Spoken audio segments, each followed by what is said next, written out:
welcome back to They Did What? Your source for the internet's craziest, most entertaining stories, where I go with them, analyze them, and most certainly make fun of them.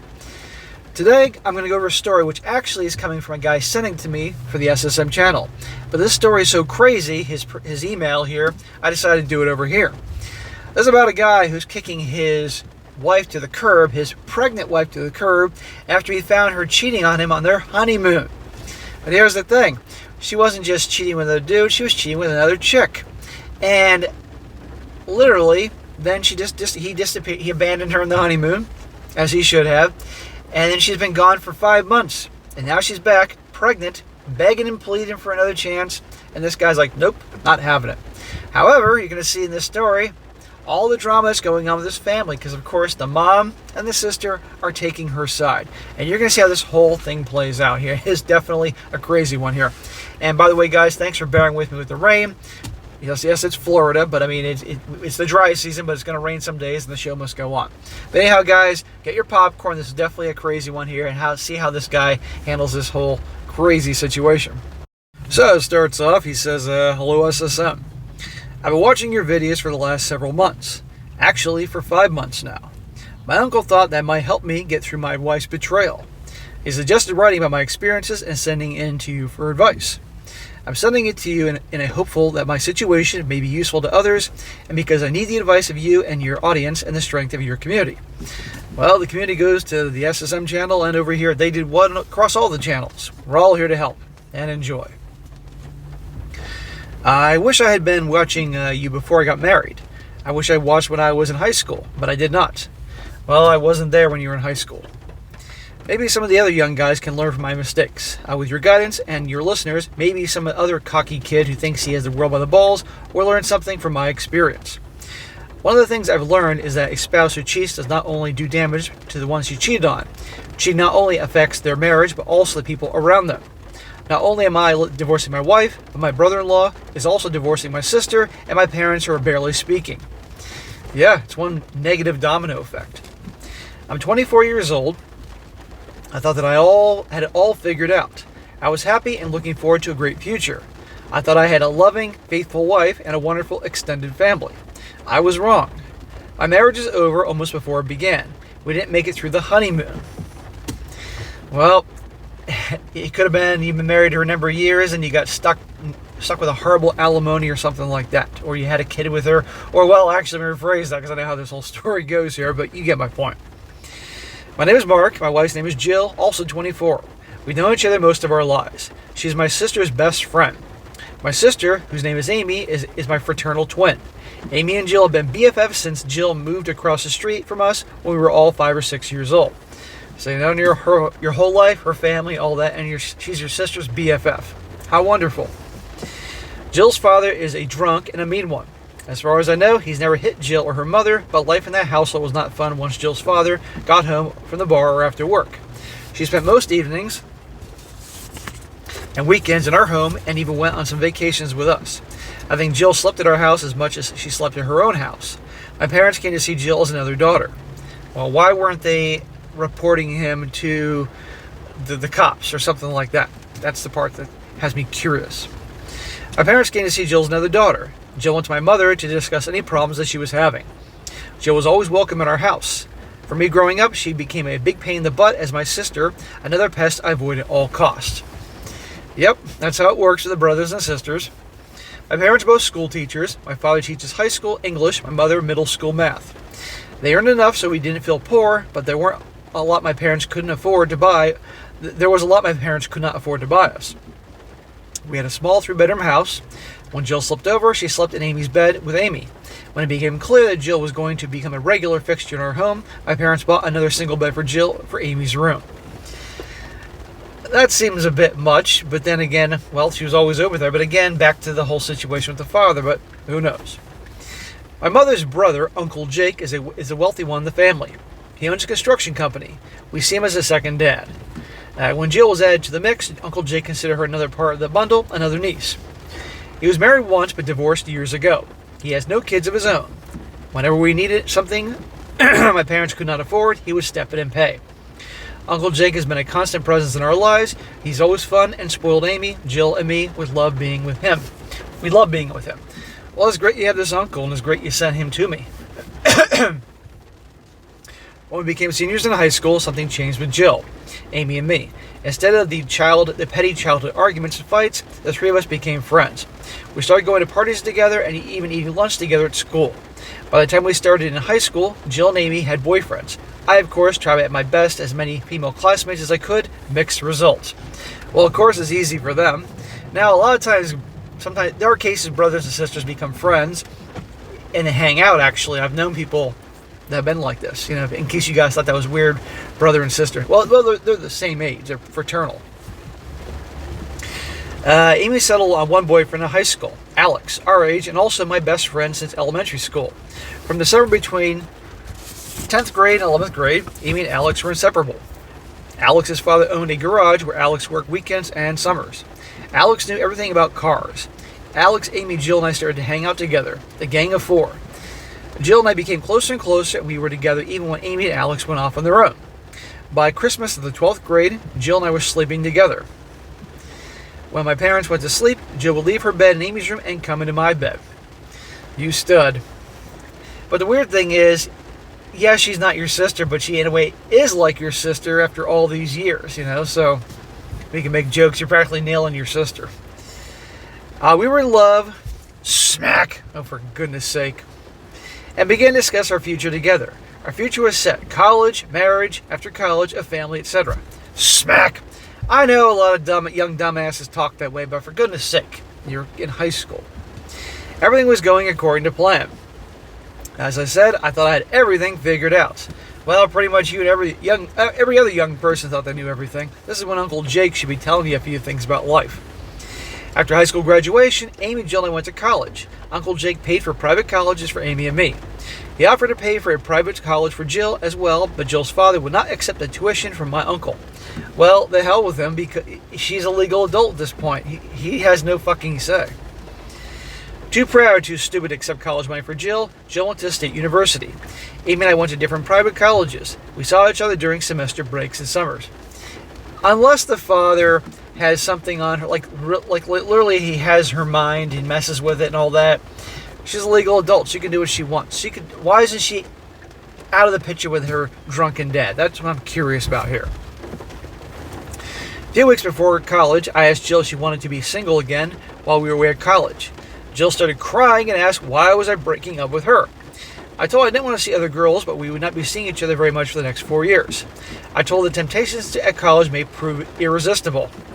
Well, you're being realistic. So much for the whole conversations about the future and getting married and everything when you're in high school. Reality has set. Long-distance relationships overwhelmingly do not work, especially in college. I didn't want her to feel as though she had to cheat or lie to me if she wanted to see other guys. If we decided to pause our relationship, she could do what she wanted and not feel guilty. She said she had no desire to see anyone else. She loved me and would be at school to learn, not to hook up. Jill would have broken my heart if she said she wanted to be single at college. Instead, she asked me if this was about me wanting to see other girls, and I repeated that I did not. Sounds like you didn't, but you're being realistic here. So that was our arrangement. We were basically promised to each other and would remain faithful during our time away from each other at university. Yeah, let's see how well this works out. And I did the same thing with my girlfriend when I graduated high school, and guess what? Within the first semester, nope, this long distance shit ain't gonna work. I did remain completely faithful to Jill. Jill told me she remained faithful to me as well. I had no reason to suspect otherwise. Alex did not go to college. He loved working on cars and started working at his father's garage full-time after high school. Well, he's the smart one. He was a terrific mechanic and was learning his father's business. It would be his someday. He made enough to buy a starter home, and Amy moved in with him after graduating from college. They were right after Amy graduated. Amy became pregnant as soon as they got married. They have a son who will be 1 year old next spring. Amy is also pregnant with their second child. Well, talk about not wasting time now. Good Lord, he could have waited a little longer. But this guy does have a solid career at his dad's garage. He's going to inherit it one day. Obviously, no debt from student loans or anything. So they're okay, but a bit young, in my opinion, to get married. Well, let me rephrase it. Very much too freaking young to get married and have kids. But I hope it works. After college, I started working for my uncle at his construction company. I majored in accounting and was employed in his bookkeeping department, keeping track of the accounts receivable and the accounts payable. His accounting procedures were antiquated, so, with his encouragement, I revamped his receivables and payables. It turns out you can learn something in college. When his CFO retires next year, my uncle says I will take over that position. Everything is going well for me. Well, you must have done very well in college if you had just a bachelor's and you're already jumping into this position. But then again, hey, a lot of it boils down to common sense with accounting, but obviously knowing the fucking rules and everything. And I'm guessing probably the CFO has been tutoring you in different things. I would imagine that makes sense as he's retiring next year, and obviously good terms. Hell, John D. Rockefeller was a bookkeeper at 16 years old. He didn't go to freaking college or anything like that. And look how things turned out with him. Jill wanted to be a school teacher like my parents and started teaching at elementary school where we all attended. I was making enough money to buy a small starter house. Jill moved in with me. We got married in June of 2023. Holy crap, that's not too far away. Or not that long ago. As a wedding present, my Uncle Jake paid for our honeymoon. We went to the Caribbean and stayed in a 2-story cottage, part of the resort right on the beach. The resort had restaurants, bars, a spa, shopping, and 2 pools. We were on an island in the eastern Caribbean, so there was no serious threat of hurricanes until later in August. The island was once a French colony. Most of the people at the resort were French. Jill took French in high school and college, where she was pretty good. But she didn't need her French. Everyone spoke English there, resort guests, etc. We arrived at the resort late afternoon, the day after our wedding. The ground floor of our cottage had a bedroom and a bath. There was a front deck overlooking the ocean. The top floor had another bedroom with a huge balcony overlooking the beach and the water. Blah, blah, blah, get the point. That night we fooled around, blah, blah, blah. It was private enough for us not to be seen. The night we arrived to dinner, we decided to take a walk on the beach. It was a beautiful night. The place was truly paradise. After a while walking down the beach, we saw a fire on the beach and about 25 people sitting in a circle around the fire. We walked up within a few feet of them to see what was going on. They were all in various stages of undress. Most of them, men and women, were not wearing shirts or tops. The girl who checked in on us when we arrived at the resort was there with only a tiny bikini bottoms. Yeah, the polite girl at the desk all of a sudden is a wild gal at the beach party. She was passionately kissing some guy, but saw us when she came up and waved to us. A lot of couples around the fire in various stages of hooking up. So it was one big orgy. One woman was lying on her back kissing a guy, while another guy was, doing something else. They were passing around joints, and the smell of weed was strong. And they asked us in French if we wanted to join them. Jill looked at me and said they said they wanted us to join them. I shook my head no, and Jill replied in French, "No thanks," and we headed back to her cottage. Well, a pretty good idea for her, because she can't have the weed in her system if she's a teacher. That could cause serious problems in her career if they did a random drug test. He says, "I'm a big golf fanatic. I could do 18 and 36 every day and never get tired of it." Jill knew I'd just be spending most of the days of our honeymoon at a golf course on the island. You're going to be spending all your time on your honeymoon away from her playing golf? That's a little weird, dude. I get a few games, but still. Sitting all day sunbathing was not for me. I made a tea time for 1 p.m. at golf on the island.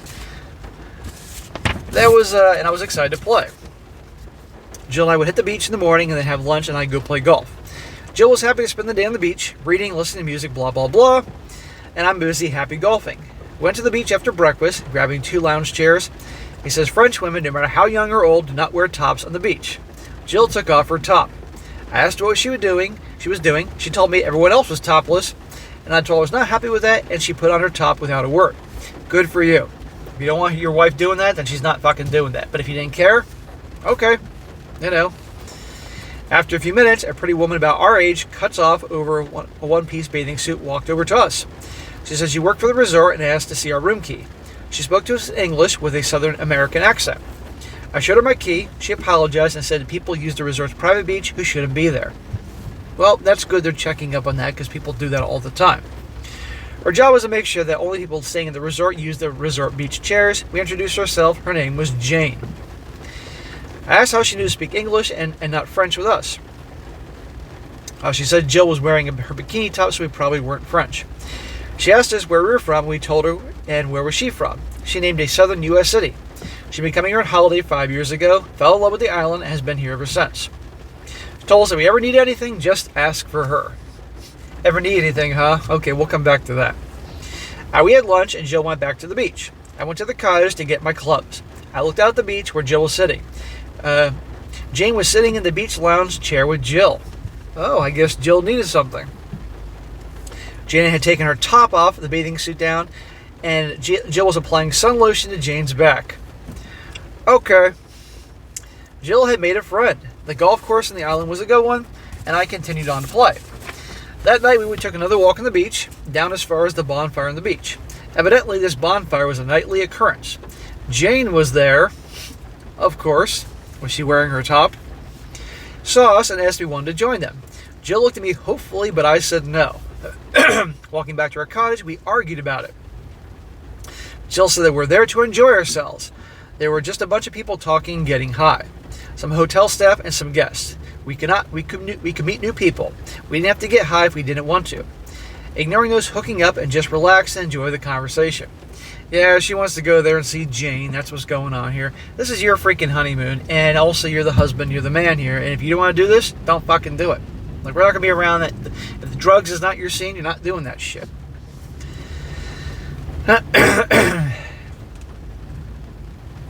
Everyone there spoke in English. We can get to know some of the French people. Maybe even make some friends. I said I wasn't interested in sitting around with half-naked or naked people who were getting high and having sex on the beach. We went back to our cottage.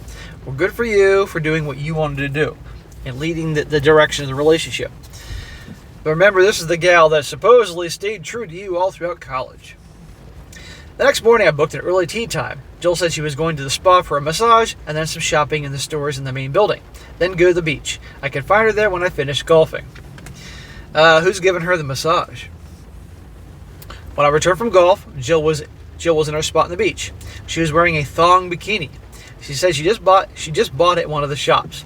She got it to model to me. The top was two small transparent triangles. The bottom covered almost nothing. Her breasts and entire butt were completely exposed. So if you don't care if your girl walks around like that, so be it. It's your business or wife. I can tell you right now, guys, I've had girlfriends that definitely could show that type of thing off, and oh no, my girlfriend is not wearing a freaking thong on the beach. She can wear a G-string for me, but oh no, and let alone a wife, guys. So if he doesn't like that, he has to nip that in the bud. Some people may have an issue with that, but too bad. Her breasts and entire butt were almost exposed. She asked if I liked it. Jill looked hot, but I said no. Go change into something appropriate and do it now. She frowned but got up. I told her to cover herself up, and she wrapped a towel around and went to change. You can hear all the freaking gals. You don't own her. You don't control her. You're just insecure. No, you're a married woman now. You're not going to be going around gallivanting around like that. You can do that for me in our private backyard pool where the neighbors can't see, or around the house, special outfits. But no. And a gal that has to do that to show off and get attention and validation, major red flags. When she got back, she asked me what was wrong in the bathing suit that she bought. I said everything. What the bikini left exposed was for me and me to see only. Good for you. She said everyone had bikinis like this and that she bought. I told her I didn't care what everyone else did. I didn't want my wife wearing anything that revealing in public. Good, bro. You have a right. You're not walking around a G-string and a thong. I certainly hope not. That was the end of the conversation. This was very unlike Jill. She always dressed modestly. This was the first conversation we ever had about her dressing inappropriately. Well, she's in a new place, and she wants to see little old Jane. By the way, guys, thanks for bearing with me. The rain. We got a rainy day here in Florida, and yes, I know I'm going to get the Florida jokes, but we are actually in the dry season for 3 more months. Then it's going to rain all the goddamn time. But by then, my studio will be ready, and I can do things in the house. Anyway, 2 mornings later, I again had an early tea time. Jill told me that the evening before that Jane had the day off. Jane had a small sailboat and invited Jill to go skin diving off the boat, see some sea life snorkeling, etc. Jane said it was amazing and what was under the water. Yeah, her naked body under the water where they could make out. Did I want to come with them? I told her I wasn't going to give up the day of golf to look at things underwater. See, here I have an issue. This is your honeymoon. Every fucking day you're going off golfing, I mean, while she's out by herself. You know, I mean, it's like if you were in love enough to marry each other, you can spend your honeymoon together. I think it'd be fun going on a boat and all that, but obviously she set this up knowing that you'd say no and go tea time. But I was concerned about Jane. How well did she know Jane? Jill said Jane had taken off her top, showing her the best places, taking her to go shopping, showing her the best places to buy things, etc., and to make sure the shopkeeper didn't rip her off. I asked if Jane encouraged Jill to buy the thong bikini. Jill said Jane thought it looked good on Jill, but it was Jill's decision to buy it. Yeah, sure. Jill thought she did look good in it and thought I would like her in it. We were on a beach where everyone dressed like that. I shouldn't be such a prude. I told her I like being a prude. Good answer. Own it. Jill got up early to go skin diving. I went to play golf. Jill didn't return until almost dinner time. When she got out of her bathing suit to take a shower, I saw that her breasts were completely pink and her butt in front inside her tan line were pink with sunburn. Translation, she is, wearing the thong, or she wasn't wearing anything at all. I asked her how she got sunburn on her breasts and butt. Jane said they were going skin diving, so they should do it in their skin. That's what skin diving is, dude. Jill told me to relax. It was just two girls, no other boats around, so they just went in the water nude. No big deal. No, I don't think so. The underwater life was incredible. Jane was off to work again tomorrow, and they were going out again. Jill was going to go buy some suntan lotion tonight that would not wash off in the water. It's called sunblock, not suntan lotion. Did I want to come with them? It would be an experience I'd never forget, and I said no, golf for me. No, bad idea. Bro, yeah, and smack. You should have been laying down the law about that with her getting naked and everything like that, and you should have been laying down you should have been spending time with you married her, for Christ's sake. You're so in love with her, you should have been spending time with her on the honeymoon. If you were there for a week, I get a couple days to yourself or whatever, but really, look what's going on when you're not around. Jill said Jane invited them to the bonfire again tonight. Did I want to go? What I tell you the last two times, I don't want to go to the freaking Love Fest, Marijuana Fest bonfire. I said I was tired and wanted to just stay at the cottage, have dinner, and relax. Jill said she was tired also. Would I put some lotion on her sunburn? I was already ready to put lotion on Jill, but that as far as things went. Jill and I made love whatever, I don't care about your love making. The next day was a repeat of the previous day. Jill left me to meet Jane at her boat. I went to play golf. Jill got home even later that day before. I asked why she was so late, and she said they went out further in the boat and lost track of time. Yeah, sure, while they were having some girl-on-girl action. I asked if they'd gone skinny dipping again, and Jill said I should come along with them and see.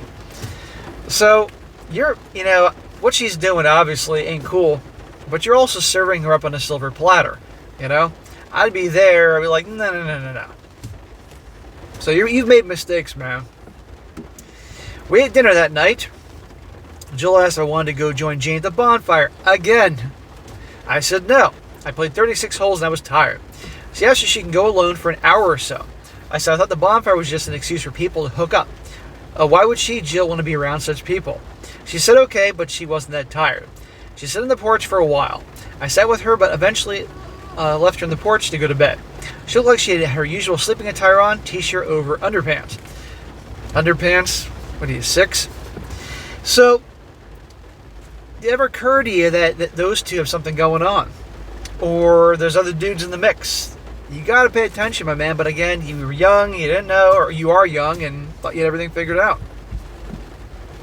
I fell asleep and woke up a couple hours later. Jill wasn't in the bed and wasn't on the porch. There's a big freaking surprise. I looked out and saw her t-shirt hanging from the hook in the outdoor shower. Maybe she went for a swim. Went for a swim at night. Has she seen Jaws? Jesus. Not a good idea to do that on her own, so I went looking for her. It was dark, not much of a moon, and cloudy. I couldn't see the ocean, so I walked down to the water. She wasn't anywhere near the cottage. Now I was really getting worried. I walked down the beach. When I got to the bonfire, Jill was standing with Jane between me and the fire, backlit by the fire. I stayed out of their sight, back to the dark. Jill was only wearing the bottom from the bikini that she bought there. Jill and Jane were passionately kissing. Jane picked up a blanket and led Jill by the hand further down the beach, about 15 feet past the people around the fire. There you go, dude. That's why she's constantly wanting to be around Jane and getting butt naked and all that. Girl on girl action. Now, if that's your thing, well, then you get to have, maybe you can jump in. But obviously I'm joking because this is your wife and this is a terrible situation. I'm sorry this happened, man, and particularly on your honeymoon, for God's sakes. Well, this begs the question, so what was going on during those years in college when you were promised to each other and didn't do anything? Was she finding a loophole, if you will, and no guys but with girls? Or was things going on with guys? But it's over. Time to pack up your shit and leave. Leave her ass there. You can be a real dick and take her passport. And it's, unfortunately, because you've been married that long, obviously like a week, you can get an annulment. Jane spread out the blanket and Jill laid down on it. Jill took off her cutoffs, bent down, and took Jill's bikini bottoms off. So I'm going to skip this part because you all know what's going on here. I got to watch him sing for YouTube. He's obviously watching them. I went back to the cottage and packed my stuff. Good, as you should have. I got one of the cabs waiting for the front entrance of the resort and went to the airport. Well, not a lot of planes taking off at 2 o'clock in the morning, but you should have some early morning flights. I changed my booking to take the first flight back to the U.S. I called my uncle and told him I was leaving and explained why. I told him to stop charges to his credit card. He was paying for everything, so our bills were charged to our room and to his credit card. He told me the 2 weeks we were supposed to stay at the resort were already paid for. He didn't know if he could just call them and tell them not to put anything more on his credit card. I told him to take the credit card, tell the credit card company that he lost that credit card. That should stop the charges. The card would no longer be usable. They'd mail him a new card. He could do that online or by calling the credit card company. He said he would. Interesting that the 24-year-old's figuring this out, not the uncle. But you're the accountant, so I guess you know these types of things. I spent the night in the airport waiting for the morning flight. So she's out all night and hasn't even come back to check on you. When I landed, I turned on my phone to find 17 texts and voice messages from Jill. Imagine that. I didn't listen to the messages or read the text. I blocked her number. I called my parents, then my sister. I told them what happened and I was divorcing Jill. Well, so you've been married not long, you can get an annulment. Both my mother and sister told me basically the same thing. Don't be too hasty. Let's see what Jill had to say. There must be some explanation. You gotta be shitting me. Well, I'm not that surprised. You caught her making out with some other girl. It's over. And let me guess, in their opinion, well, it's a girl, so it doesn't count. Bullshit, it counts. And not to mention the disrespect, not to mention to say, how many other incidents have happened over the years? Really? I told them I had nothing to talk about with Jill. We are divorcing. Both my mother and sister told me that I was making a mistake. Guess what? I'm a grown-ass man with a career and a house, and it's none of their fucking business. Both were angry at me. I got the name of the attorney from my uncle. They're mad at you, but not mad at Jill. So you can see where the loyalty really lies. Not the guys, the girl. I am in an at-fault state, but my attorney told me we could probably get our marriage annulled. I could use adultery in the divorce, but an annulment basically meant we were never married. Regardless, I had in my house. We hadn't had time to put Jill's name on the deed. My car was registered to me, Jill's to her. We had not consolidated our banking, so our finances were separate. Thank God for that, ma'am. There'd be no alimony since we were never married. He asked me where Jill was. I told him I don't know, but probably still in the Caribbean with her girlfriend. He said she'll return sooner or later. We'll process the annulment as soon as she returns. Jill showed up at my home the first week in November. Oh, okay. 5 months after our wedding. Okay, so you got married in June, but you didn't go on to the honeymoon until just recently. Okay, sometimes that happens. Sometimes people wait months for the honeymoon. I changed the locks on the door so she couldn't get inside my house. I came home from work and found her sitting at my front door. She came here directly from the airport with her luggage that she'd taken to the Caribbean. She got up when she saw me. She started crying. Of course she did. A tactic that she had used always worked with me when she wasn't getting her way. Right there, guys. Hobag Handbook, Chapter 2. They can turn on the waterworks like that. That's exactly what happened. My heart always broke when she cried. Her tears could get me to do anything she wanted, but at this point, nothing she did could affect me. Well, it's about freaking time, my man. I told her to go away. Crying harder, she said she understood that I was mad at her. I was right to be mad at her. Tough shit. I don't care about what you say. You're a cheater. And our freaking honeymoon? You gotta be fucking kidding me. Now, I must have followed her and saw her with Jane, but she wasn't with a, but she wasn't with a man, so it really wasn't cheating. Sure, if she saw you making out with another dude in the beach in the middle of the night, I think she'd be pretty pissed off and want to end it. Come on here, if she was so in love with you. Jill loved me, and she wanted to be with me. Jane was just an insane aberration. She got caught up with her free-spirited beach culture. Oh, okay. The free-spirited beach culture. Well, then that's to blame. Everything's okay. What happens in the French Polynesia stays in French Polynesia, where the fuck they were. Or in the Caribbean. They're in the Caribbean, my bad. She would do anything to save our marriage. I told her to get lost. There was no marriage to save. That's right, because you weren't really married because you're a Nolan. I put the key in the lock and opened the door. I was careful to keep my body between Jill and the door. I didn't want her in my house. She asked if we could just talk. I told her to get a lawyer. Her lawyer can talk to my lawyer. I opened the door and started in. Jill was just behind me. I told her she's not coming in and told her again to go away. I went in the house and started to close the door. The crying suddenly stopped and she said she was pregnant. Oh, for God's sakes. I asked her why was she telling me now. Go tell the father. I closed the door in her face. She yelled that I'm the father. She stayed at the front door knocking and calling my name for a while, and she finally left. Okay, so she's cheating on you in your honeymoon. The girl who you thought she was proved that she's not who she says she was. You have to question all the years you were together, particularly college. And by the way, she's pregnant. An hour later, my phone started to blow up with calls from my mother and sister. Whose BS should I listen to first? I answered my mother's fourth call. She asked me if I was insane. Why did I send Jill away? Because she was cheating on me on our honeymoon, Mom. She was pregnant with my child, and she loved me. Okay, she made a mistake at the beach. It really wasn't cheating. It wasn't as she went off with another man. I should get over myself. She and Amy were with Jill at Amy's house. The three of them were coming to my place right now to sort things out. So I said this before in other videos, and I'll say it again. When women talk to a guy like that, particularly a mother and a sister, that tells me their perception of the guy, whether it's accurate or not, is that he's weak. And they can talk down to him and browbeat him into submission and get their way. And clearly there's truth to that, because he said that whenever Jill they'd have a disagreement or something and she'd start crying, he would cave. So that's their perception of this guy, that he'll eventually just cave after enough crying and manipulation and browbeating and all that. You can't let that happen, guys. But people treat you teach people how to treat you, really. And if you let shit slide, that's what's going to happen. And they're gaming on this. They're banking on this. I told her that I would not let them in. Jill and I were done. Tell her to get a lawyer. I told my mother I haven't seen Jill in 5 months. Hang on here. First I thought you got married and then didn't go on your honeymoon for 5 months, and now she's back after the honeymoon.